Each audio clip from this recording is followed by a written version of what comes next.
جیسے ہی محسن راؤ کی آنکھ کھلی اس نے اندھیرے کے بعد دیکھا، اس نے خود کو ایک جھونپڑی میں پایا۔ وہ ایک عجیب و غریب جگہ تھی۔ باہر اس طرح سے آوازیں آ رہی تھی جیسے صحرا میں آوازیں آتی ہیں۔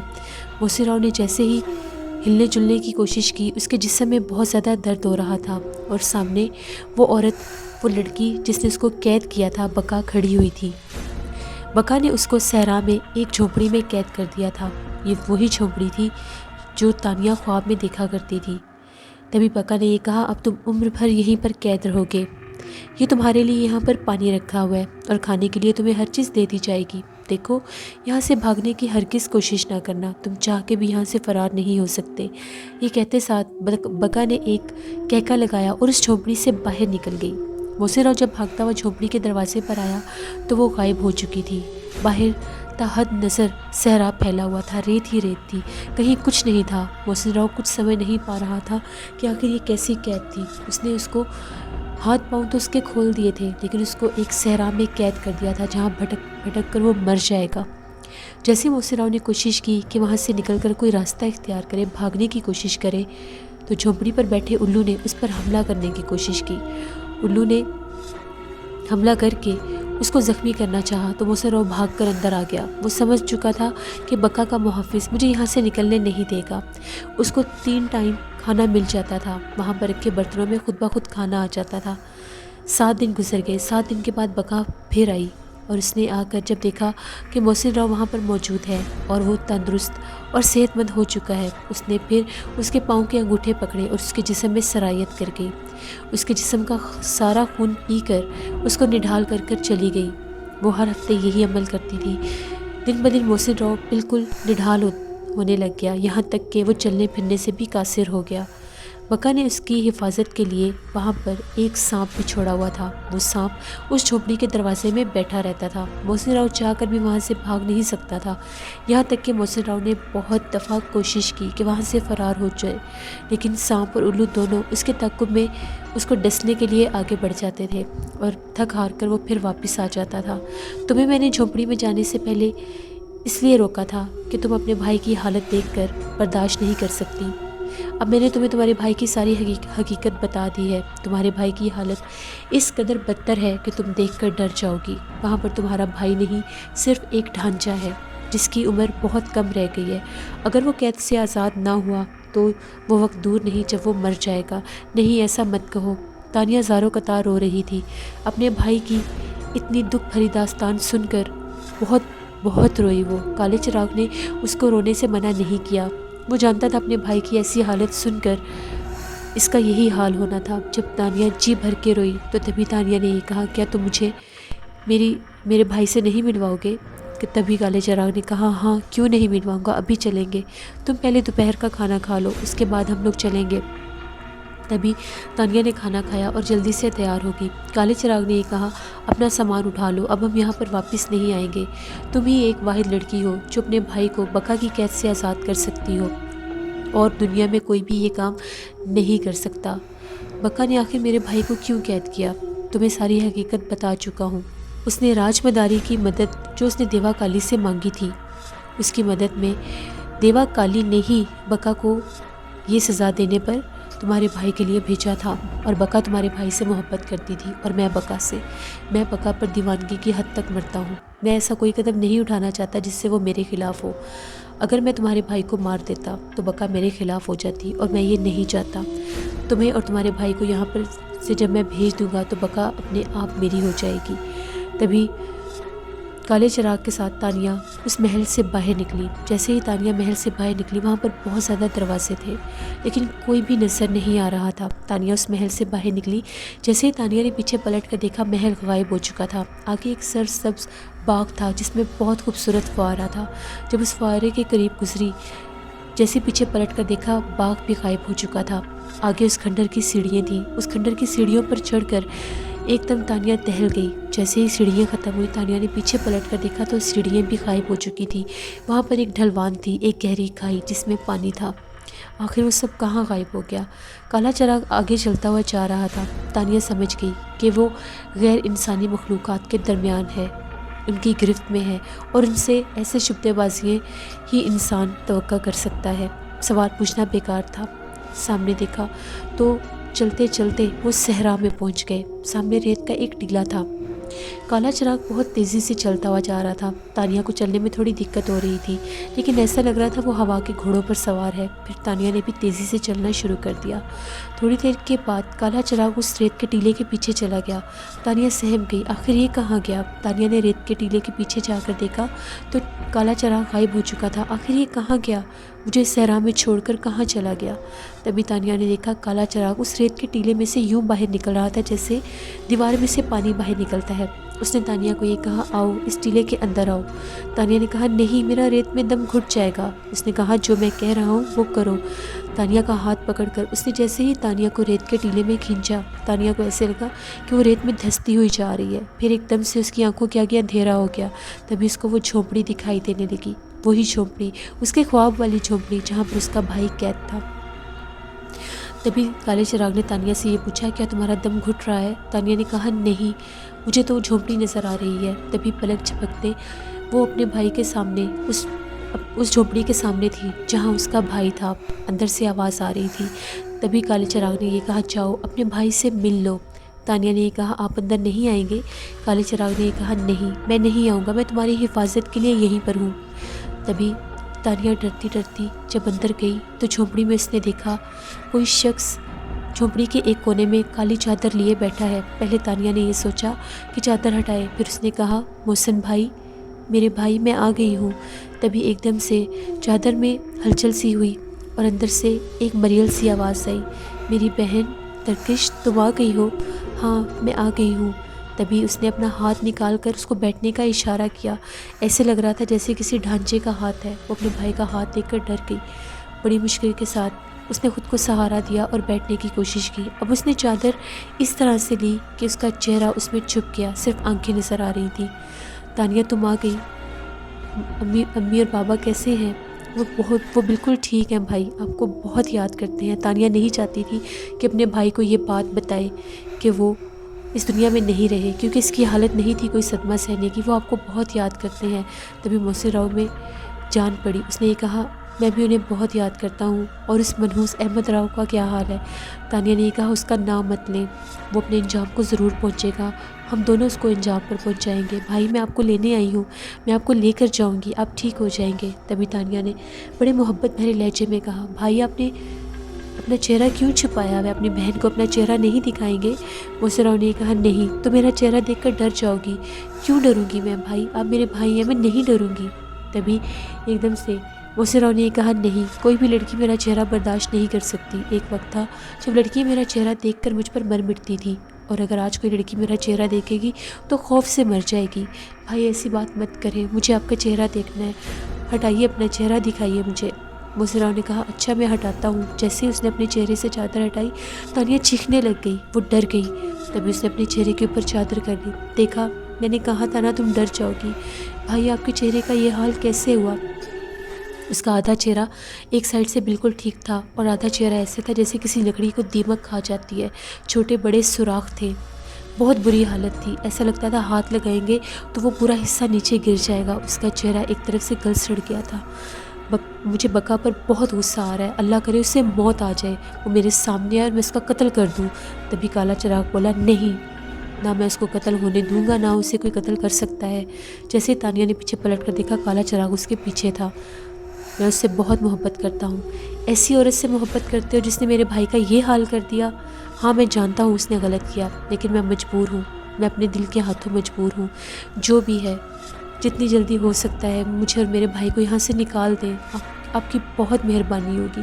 تبھی کالے چراغ نے کہا، میں جانتا ہوں تمہارا بھائی یہاں پر کافی عرصے سے قید ہے، 22 سال اس کو یہاں پر قید ہوئے ہو گئے ہیں، لیکن ہماری دنیا میں ابھی 22 ماہ ہوئے ہیں۔ تمہاری اور ہماری دنیا میں وقت کا بہت فرق ہے، لیکن پھر بھی میں کوشش کروں گا کہ میں تم دونوں کو یہاں سے نکال سکوں۔ ابھی وہ یہ باتیں کر ہی رہے تھے کہ ایک دم سے باہر پروں کے پھڑ پھڑانے کی آواز آنے لگی۔ سب نے دیکھا کالا چراغ سہم گیا، لگتا ہے کوئی باہر آ گیا ہے۔ تبھی کالے چراغ نے بھاگتے ہوئے جب باہر دیکھا تو وہ ہڑبڑا کر پیچھے ہٹا۔ باہر اس کے محافظ پہنچ گئے ہیں، وہ بھی آس پاس ہوگی۔ کیا مطلب؟ بقا یہاں پر آ گئی ہے، اب وہ یہاں پر آ گئی ہے تو بہت مشکل آ گئی۔ اب وہ ہمیں نہیں چھوڑے گی۔ تبھی ایک دم باہر سے آواز آئی، او چمگادڑ کے بچے، اندر بیٹھ کر تو میرے مرنے کے منصوبے بنا رہا ہے؟ تبھی کالے چراغ نے یہ کہا، نہیں، میں تمہیں نہیں مار سکتا، میں تو تم سے محبت کرتا ہوں۔ تبھی کالے چراغ نے تانیہ اور محسن راؤ سے یہ کہا کہ بہت بڑی مصیبت آ گئی ہے۔ تبھی بکا نے غصے سے کہا، باہر آتے ہو یا تمہیں جلا کر راکھ کروں؟ جیسے ہی کالا چراغ باہر گیا تو بکا نے اسے یہ کہا کہ تم سے یہی امید تھی، تم میرے مرنے کا انتظار کر رہے ہو اور پلان بنا رہے ہو۔ جس پر کالے چراغ نے یہ کہا، نہیں، میں تم پر مرتا ہوں، میں کبھی بھی تمہارے خلاف نہیں جا سکتا۔ شکل دیکھی ہے تم نے اپنی، تم مجھ پر مرتے ہو، میں تھوکتی بھی نہیں تم پر۔ تبھی اس نے اپنے محافظوں سے یہ کہا، قید کر لو اسے اور لے جا کر قید خانے میں ڈال دو۔ تبھی 2 ہیکل چہرے والے 2 شخص آئے، انہوں نے کالے چراغ کو زنجیروں میں جکڑ لیا اور گھسیٹتے ہوئے وہاں سے گھوڑوں پر لے گئے۔ تبھی بکا چلتی ہوئی جھونپڑی میں آئی، اس نے آ کر دیکھا وہاں پر تانیہ بیٹھی تھی۔ اس نے تانیہ کو سر سے پاؤں تک دیکھا اور کہنے لگی، بہت خوبصورت ہو تم۔ جس پر تانیہ نے یہ کہا، کیا کر سکتی ہو تم بھی کم نہیں ہو ویسے۔ تبھی اس کا تانیہ کا تیکھا جواب سن کر بکا نے ایک کہکا لگایا۔ تانیہ نے کہا، تمہیں شرم نہیں آتی؟ تم نے میرے بھائی کا کیا حال کیا ہے؟ میں نے تو اس کا کوئی حال نہیں کیا، میں تو اس سے محبت کرتی ہوں۔ یہ ہے تمہاری محبت، اس کو محبت کہتی ہو تم؟ تبھی تانیہ نے یہ کہا، میرے بھائی کو چھوڑ دو اور ہمیں یہاں سے جانے دو۔ بالکل بھی نہیں، اب تم میرے ساتھ چلو گی۔ کہاں؟ بکا نے کہا، اب میں تمہیں لے کر وہاں جاؤں گی جس کی تم امانت ہو۔ کیا مطلب؟ کس کی امانت ہوں میں؟ زیادہ بننے کی ضرورت نہیں، تم سب جانتی ہو، میں کچھ بھی نہیں جانتی۔ میں اپنے بھائی کو یہاں پر لینے آئی ہوں اور میں نے یہ جھونپڑی اور یہ سب کچھ خواب میں دیکھ لیا تھا، اس کے بعد میں نے ڈائری میں بھی دیکھ لیا۔ ایک لنگڑے راجا نے مجھے ڈائری دی تھی۔ تبھی تانیہ نے یہ کہا، کون سی ڈائری؟ ذرا مجھے بھی دکھاؤ۔ تانیہ نے اپنے بیگ میں سے نکال کر وہ ڈائری بکا کو دی۔ بکا نے ڈائری کھول کر دیکھا اور مسکرانے لگی اور کہنے لگی، واہ بھیا، کیا بات ہے آپ کی، کیسے کیسے تحفے بانٹتے پھرتے ہیں۔ تانیہ نے کہا، یہ مجھے راکال نے دی ہے۔ اچھا، تو تم میرے بھائی کا نام بھی جانتی ہو؟ یقیناً تمہیں کالے چراغ نے بتایا ہوگا۔ ہاں، مجھے اسی نے بتایا ہے۔ تو ٹھیک ہے، اب یہ ڈائری تمہاری کسی کام کی نہیں رہی۔ ٹھیک ہے، مجھے ڈائری چاہیے بھی نہیں، میں سب کچھ جان گئی ہوں۔ تبھی محسن راؤ نے یہ کہا، اس کو ڈائری واپس دے دو۔ تانیہ بولی، نہیں بھیا، رہنے دیں، ان کے ہاں رواج ہوگا تحفے دے کر واپس لینے کا۔ تبھی بکا نے ایک دم سے ہوا میں اس ڈائری کو لہرایا، وہ ایک طوطا بن گیا اور طوطا اس جھونپڑی سے باہر نکل کر آزاد ہو گیا۔ تبھی بکا نے یہ کہا، چلو تانیہ، میرے ساتھ چلو، تمہیں چلنا ہوگا۔ تبھی محسن راؤ نے کہا، میری بہن کو کہاں لے کر جا رہی ہو؟ اس کو چھوڑ دو، اس کو کوئی نقصان نہ دینا۔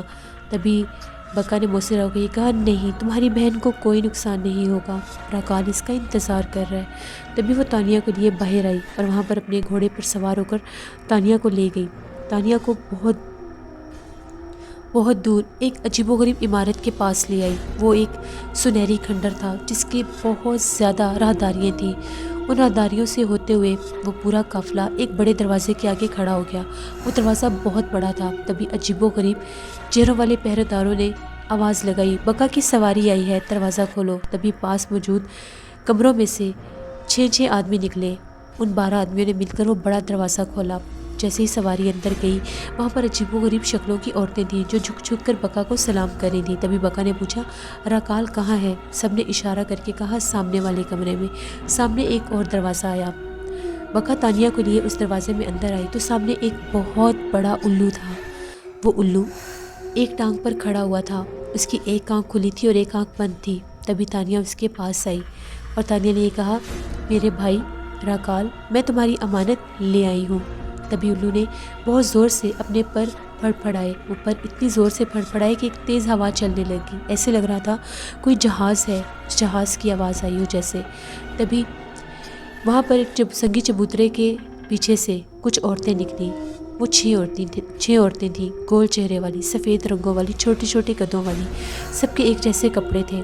تبھی وہ تانیہ کو لیے سیڑھیوں سے اوپر چڑھ کر اس چبوترے کے پیچھے لے گئی۔ بکا بھی ان کے پیچھے پیچھے چل پڑی۔ تبھی بکا نے آگے جا کر پوچھا، بھائی کہاں پر ہیں؟ انہوں نے پھر اشارہ کیا کہ سامنے دربار میں۔ پھر دربار میں آواز لگائی گئی، بکا آ رہی ہے راکال کو ملنے کے لیے۔ تبھی وہ جب اس کمرے میں داخل ہوئی تو سامنے بڑی کرسی کے اوپر راکال بیٹھا تھا۔ وہ اس طرح سے بیٹھا تھا جیسے کوئی بادشاہ ہو، زرق برق لباس میں، ایک ٹانگ والا بادشاہ، اس کے ہاتھ میں ایک سانپ والا آسا تھا۔ اور اس نے دیکھا اور اپنی بہن کو دیکھ کر مسکرایا۔ آ گئی ہو میری بہن؟ تبھی اس نے کہا ہاں میں آ گئی ہوں، تمہاری امانت بھی لے آئی ہوں۔ اچھا، میں نے سنا ہے تم نے کالے چراغ کو قید کروا دیا ہے۔ ہاں بھیا، میں اس کی شکل بھی نہیں دیکھنا چاہتی، میں چاہتی ہوں کہ تم اس کو دیوار میں چنوا دو۔ نہیں، یہ نہیں ہو سکتا، تم جانتی ہو نا سردار کولانا کو اگر اس بات کا پتہ چل گیا تو وہ ہمیں زندہ نہیں چھوڑے گا۔ جو بھی ہے، میں اس کی شکل بھی نہیں دیکھنا چاہتی۔ اچھا یہ بتاؤ وہ کہاں پر ہے؟ اسے لڑکیاں لے گئی ہیں تیار کرنے کے لیے۔ بھیا بہت خوش ہو نا؟ تبھی اس نے کہا ہاں بہت خوش ہوں۔ تبھی تانیہ نے کہا ٹھیک ہے اب میں چلتی ہوں، وہ آتی ہی ہوگی۔ جیسے ہی تانیہ وہاں سے گئی کچھ دیر کے بعد وہ خادمائیں آئیں اور آ کر یہ کہنے لگی وہ لڑکی نہیں آ رہی، نہ نہا رہی ہے، نہ کپڑے بدل رہی ہے، اور نہ ہی آپ کے سامنے آنے کے لیے تیار ہے۔ راکال کو یہ بات بالکل بھی گوارا نہیں تھی کہ اس کی بات کا کوئی انکار کرے۔ اس نے کہا کہ جاؤ اس کو سمجھاؤ اور یہ کہو کہ راکال کے پاس آؤ، راکال تمہیں بلا رہا ہے اور کالے چراغ سے بھی ملوائے گا۔ ان خادماؤں نے جا کر تانیہ کو یہ جواب دیا۔ تانیہ نے کہا ہاں ٹھیک ہے، میں راکال سے ملنے کے لیے تیار ہوں، چلو۔ تبھی ان خادماؤں نے یہ کہا نہیں، ایسے نہیں، تمہیں تیار ہو کر جانا پڑے گا۔ تانیہ سمجھ گئی کہ اس کی بہن نے میرے بھائی کو قید کیا ہے اور اب یہ میرے پیچھے پڑ گیا ہے، یہ خبیث مخلوق میرے پیچھے پڑ گئی ہے، ایسا نہیں ہو سکتا، میں نہیں جاؤں گی۔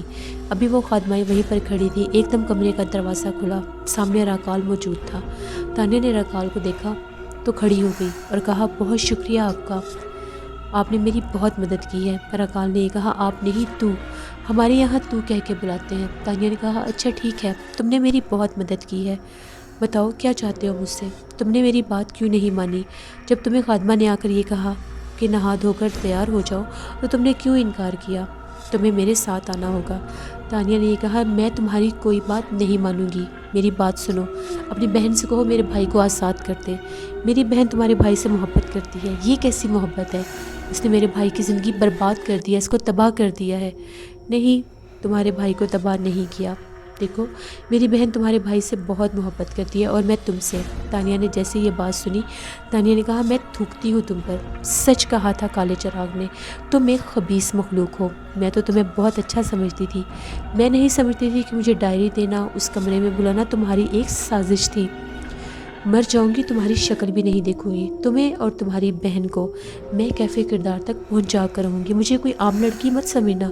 جیسے ہی راکال نے یہ بات سنی اس کی آنکھوں میں خون اتر آیا، اس نے تانیہ کے ارد گرد ایک ٹانگ کے اوپر رقص کرنا شروع کر دیا۔ دیکھتے ہی دیکھتے وہ رقص بہت زیادہ تیز ہو گیا۔ تانیہ سمجھ نہیں پا رہی تھی کہ آخر یہ کیا کر رہا ہے، اس کی آنکھوں میں خون کے انگارے تھے۔ تبھی اس نے وہ رقص اتنا تیز کر دیا کہ اب تانیہ کو نظر آنا بند ہو گیا۔ جیسے ہی غور کیا تو ہوا میں ایک الو لہرا رہا تھا۔ تانیہ حیران ہو گئی کہ ابھی تو وہ رقص کر رہا تھا، پھر یہ الو کہاں سے آ گیا؟ الو پھڑ پھڑاتا ہوا تانیہ کے قریب آیا، اس نے تانیہ کی آنکھوں پر حملہ کرنا چاہا۔ تانیہ نے جھک کر اپنا چہرہ نیچے کر لیا اور اس کی آنکھیں بچ گئیں، البتہ اس کے ماتھے پر ہلکا سا نشان آیا، پنجہ لگ گیا۔ جیسے ہی تانیہ نے تیزی کے ساتھ اپنا بیگ اٹھایا اور پلنگ سے دوسری طرف اترنے لگی تو الو اس طرف آیا، الو اس پر حملہ کرنا چاہتا تھا۔ تانیہ نے ایک زوردار وار کر کے الو کو اپنا بیگ مارا، الو سامنے والی دیوار پر لگا اور زمین پر جا گرا۔ تبھی تانیہ جلدی سے کمرے سے باہر نکلی، باہر کوئی پہرے دار نہیں تھی۔ تبھی وہ بھاگتی ہوئی اس گیلری سے باہر آئی جہاں پر سنگی چبوترا تھا، وہاں پر وہ بڑا الو موجود تھا، اسی انداز میں، ایک ٹانگ پر، ایک آنکھ پتھریلی تھی۔ تانیہ بہت ڈری ہوئی تھی، بڑی آہستہ کے ساتھ سیڑھیاں اترتی اترتی وہاں پر پہنچی۔ اب اس الو کے سامنے سے ہو کر اس نے اس بڑے دروازے سے باہر نکلنا تھا۔ تانیہ نے اپنے بیگ میں سے ایک چاقو نکالا کہ اگر الو میرے اوپر حملہ کرے گا تو میں اس چاقو سے اپنا دفاع کر سکتی ہوں۔ تانیہ نے بہت غور کیا، وہ الو ایسے بے سدھ تھا جیسے اس میں جان ہی نہیں، کوئی مردہ ہے۔ اس کی آنکھ کی پتلی چمک نہیں رہی تھی بلکہ ساکت تھی۔ اس سے پہلے تانیہ دروازہ کھولتی، تانیہ کو ایسا محسوس ہوا کہ اس کے گلے کے گرد ایک پھندا ہے۔ تبھی تانیہ نے وہ پھندا بہت زیادہ مضبوط ہوتا محسوس کیا، وہ وہیں پر گری اور بے ہوش ہو گئی۔ تبھی دو بھیانک چہروں والی عورتیں، دیو کامت عورتیں تانیہ کو اپنے کندھے پر اٹھا کر ایک کمرے میں لے کر آئیں، اسی تخت کے پاس جہاں پر راکال بیٹھا تھا۔ جب تانیہ کی آنکھ کھلی، تانیہ کو ہوش آیا تو وہ راکال کے قدموں پہ تھی۔ اس نے راکال کو دیکھا، وہ سامنے بیٹھا تھا۔ راکال نے یہ کہا تو نے اچھا نہیں کیا، تو نے میرا ایک بازو زخمی کر دیا ہے، دیکھ میں بازو نہیں اٹھا سکتا۔ تانیہ کا بیگ اور چاقو اس کے پاس تھا۔ راکال نے دیکھا کہ یہ بھی میرے اوپر حملہ کر دے گی، تبھی راکال نے اس کا چاقو اپنے پیر کے نیچے دبوچ لیا اور کہا حملہ کرنا چاہتی ہے؟ ہاں کرنا چاہتی ہوں، تجھے جان سے مار دوں گی، تجھے ختم کر دوں گی اور تیری بہن کو بھی، میری جان چھوڑ دے، میں تھوکتی بھی نہیں تجھ پہ۔ تبھی راکال کو غصہ آ گیا۔ راکال نے فوراً سے آواز لگائی تو بھیانک چہروں والی 2 عورتیں آئیں۔ تبھی راکال نے ان عورتوں کو یہ کہا، اس کو زندان میں ڈال دو، 3 دن تک اس کو کچھ بھی نہیں دینا، بھوکی مرے گی تو خود ہی ٹھیک ہو جائے گی۔ تبھی ان عورتوں نے ایک دم سے تانیہ کو اٹھایا، اس طرح سے اٹھایا جیسے وہ کوئی گڑیا ہے، اور اس کو اٹھا کر زندان کے دروازے کے اوپر آئی۔ وہاں پر پہرے پر بھی ایک بھیانک چہرے والی دیو کامت عورت تھی۔ اس نے جیسے ہی دروازہ کھولا، تانیہ کو ایک کمرے میں پھینک دیا گیا۔ اس وقت بھی تانیہ بے ہوش تھی، کیونکہ تانیہ کے سر کے اوپر راکال نے اپنا آسا مارا تھا۔ وہ وہیں پر گری اور بے ہوش ہو گئی۔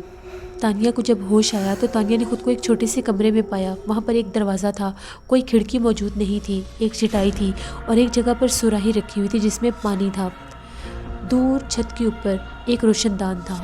تانیہ سمجھی کہ اس کو کمرے میں قید کر دیا گیا ہے۔ وہ فوراً سے اٹھی، اس نے دروازہ پیٹنا چاہا لیکن دروازہ نہیں کھلا، یہاں تک کہ اس کو قید کرنے کے بعد کوئی دروازے پر آیا ہی نہیں۔ 2 دن گزر گئے، سراہی میں رکھا پانی بھی ختم ہو گیا۔ اب تانیہ سمجھ رہی تھی کہ شاید اس کو زندہ مرنے کے لیے یہاں پر چھوڑ دیا گیا ہے۔ وہ اس حد تک نڈھال ہو چکی تھی بھوک اور پیاس سے کہ اس کے سوچنے سمجھنے کی سکت جواب دے گئی تھی۔ اس کو رہ کر اپنے بھائی کا خیال آ رہا تھا، مجھ سے تو 2 دن کی قید نہیں سہی جا رہی، میرے بھائی کا کیا حال ہوگا۔ تبھی اس نے محسوس کیا کہ دادا عظیم نظر آ رہے ہیں۔ اب یہ خواب تھی یا حقیقت وہ نہیں جانتی۔ دادا عظیم نے اس کو ہاتھ سے اشارہ کر کے کہا تھا، ہمت نہیں ہارو، سب ٹھیک ہو جائے گا۔ تبھی ایک دم سے تانیہ کو ہلکی سی آہٹ محسوس ہوئی۔ اس کے دل کو سکون ملا کہ کوئی اس کے قریب ہے، وہ اکیلی نہیں ہے، اس کے پیچھے دادا عظیم ہے۔ لیکن یہ خواب ہے یا حقیقت، وہ نہیں جانتی تھی۔ تبھی اس آہٹ پر جب تانیہ نے غور کیا تو وہ آہٹ دروازے پر نہیں، روشن دان پر تھی۔ تانیہ نے دیکھا روشن دان میں کچھ دکھائی دے رہا تھا، شاید کوئی گلہری تھی، گلہری کی دم نظر آ رہی تھی۔ تبھی ایک دم سے روشن دان کی طرف سے کوئی چیز نیچے گری۔ تانیہ نے غور کر کے دیکھا تو بہت بڑے سائز کا ایک سیب تھا، سرخ لال سیب، تر و تازہ سیب۔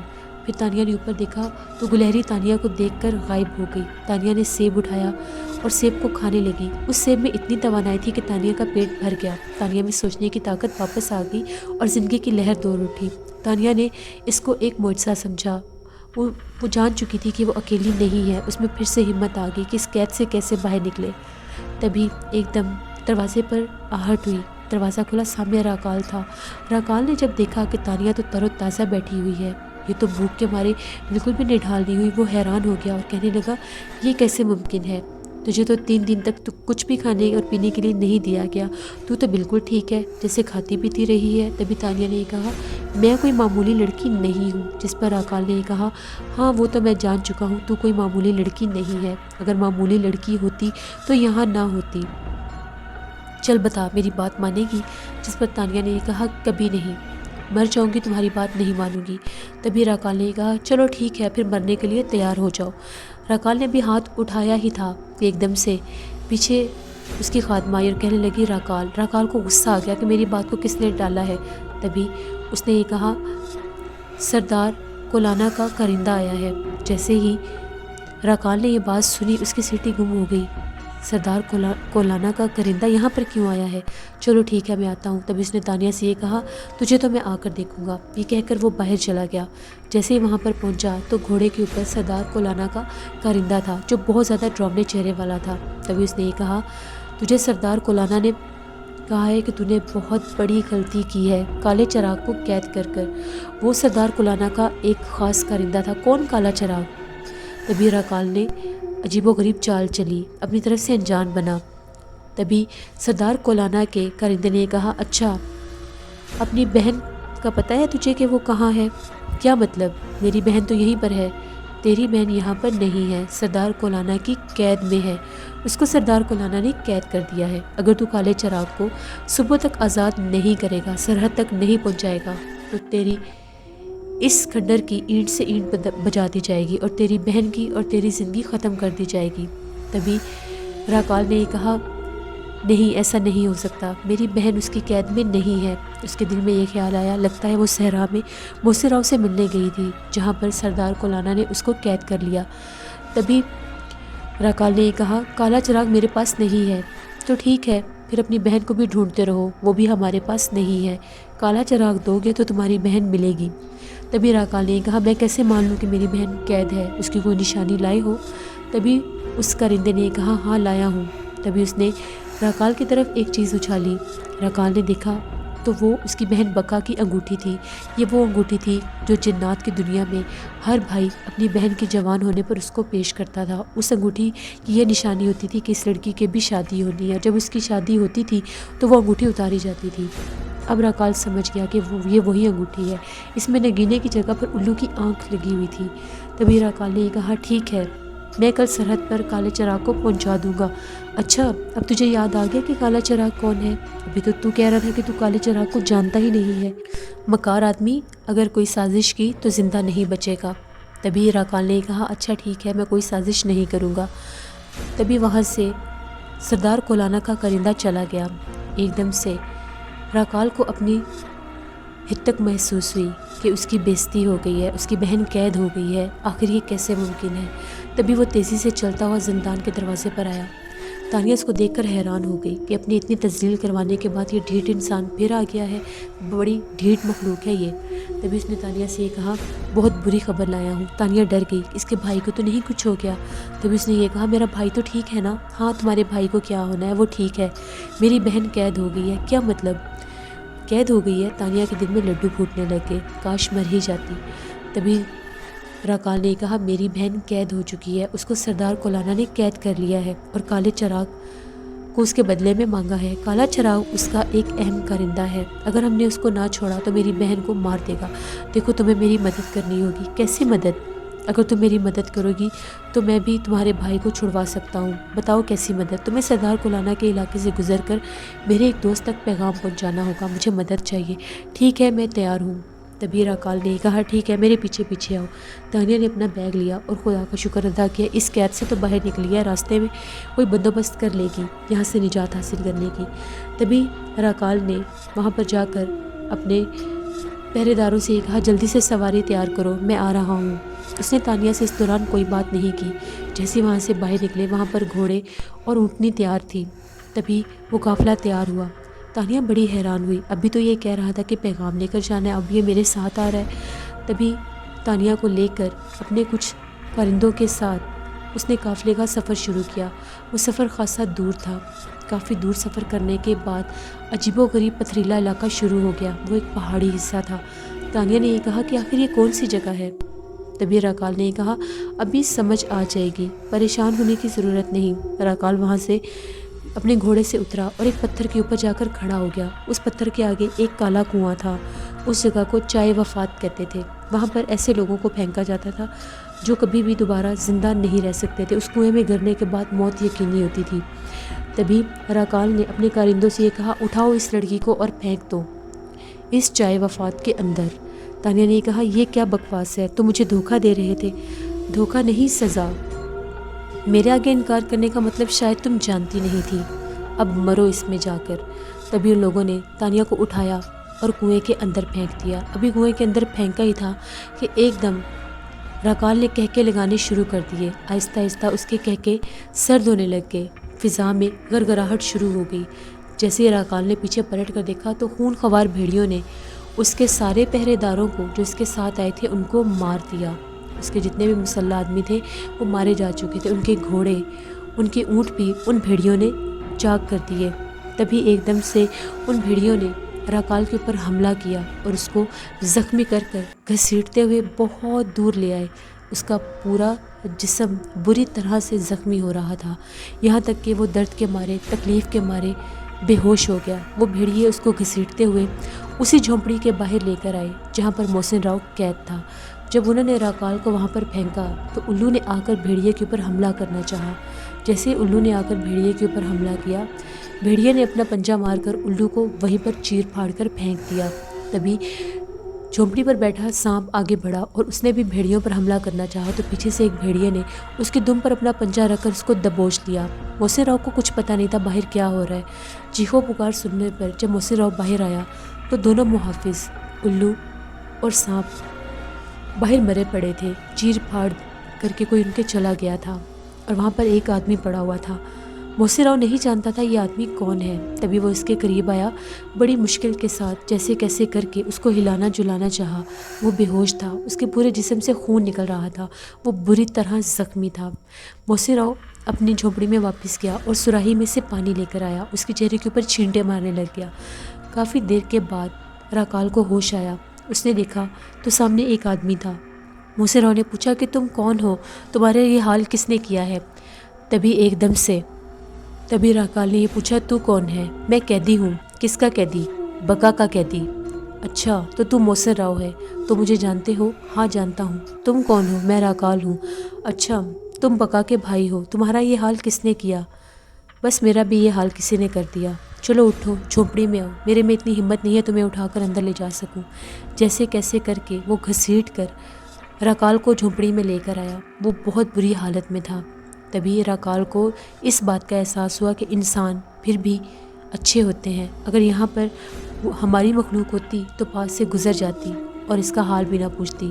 تبھی محسن راؤ نے یہ کہا کہ اب تمہاری ان زخموں کا کیا علاج ہے، کیسے ان کو ٹھیک کیا جائے گا؟ تبھی اس نے محسن راؤ کو یہ کہا جاؤ باہر سے وہ جو الو مرا پڑا ہے اس کو اٹھا کر لے کر آؤ۔ محسن راؤ گیا اور الو لے کر آیا۔ اس نے یہ کہا کہ آخر یہ سب کیوں ہوا؟ تبھی راکال نے بتایا کہ بقا قید ہو چکی ہے، بقا کو کولانا نے قید کر لیا ہے اور بدلے میں کالے چراغ کو مانگ رہا ہے۔ تبھی ایک دم سے راکال کو محسن راؤ کو دیکھ کر بہت ترس آیا کہ میری بہن نے اس کا کیا حال کر دیا ہے۔ تبھی راکال نے محسن راؤ سے یہ کہا کہ تم ذرا جھونپڑی سے باہر جاؤ، مجھے اپنے زخموں کا علاج کرنا ہے۔ جیسے محسن راؤ باہر گیا، راکال نے الو کا جسم چیر کر اس میں سے دل نکال کر چبانا شروع کر دیا اور اس کے خون کو اپنے جسم کے اوپر لگانا شروع کر دیا۔ تھوڑی دیر کے بعد جب محسن راؤ اندر آیا تو اس کے زخم تیزی سے ٹھیک ہو رہے تھے۔ تبھی راکال نے محسن راؤ سے یہ کہا کہ تھوڑی دیر کے لیے پھر باہر جاؤ۔ جیسے محسن راؤ باہر گیا، محسن راؤ باہر گیا تو راکال وہاں سے غائب ہو چکا تھا، فرار ہو چکا تھا۔ جب محسن راؤ اندر آیا تو راکال وہاں سے جا چکا تھا اس کو دھوکہ دے کر۔ محسن راؤ نے دیکھا تو ایک الو فضا میں اڑتا ہوا جا رہا تھا۔